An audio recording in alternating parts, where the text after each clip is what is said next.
আর্জেন্টিনার কোচ হিসেবে বিভিন্ন সময় বিভিন্ন জন থাকলেও আসলে দলের সবকিছু নিয়ন্ত্রণ করেন মেসি। এই অভিযোগটা আজকের নয়।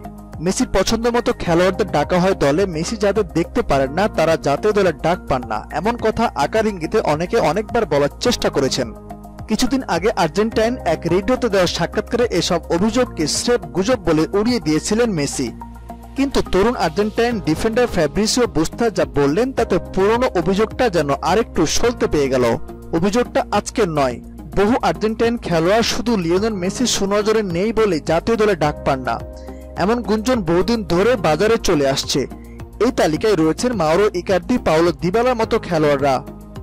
সাম্প্রতিক আর্জেন্টাইন ডিফেন্ডার ফ্যাব্রিসিও বুস্তাস যা বললেন তাতে মেসির দিকে এই নিয়ে সন্দেহের তীর চলে গেল আরও একবার।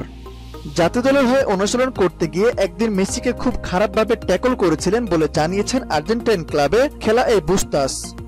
উত্তেজনার বশে আমি একদিন মেসিকে খুব বাজেভাবে ট্যাকল করেছিলাম, মেসি ব্যথাও পায়, পরে আমি মেসির কাছে ক্ষমা চেয়ে নেই, মেসির পরে বিষয়টা খেলার অংশ হিসেবে আমাকে ক্ষমা করে দিয়েছিলেন। বুস্তাস স্বীকার করেন তিনি চাইলে ট্যাকলটা নাও করতে পারতেন, ট্যাকলটা অনেক বাজে ছিল, আমি চাইলে ট্যাকলটা নাও করতে পারতাম, পরে মেসি আমাকে এটা নিয়ে চিন্তা করতে নিষেধ করেছিলেন।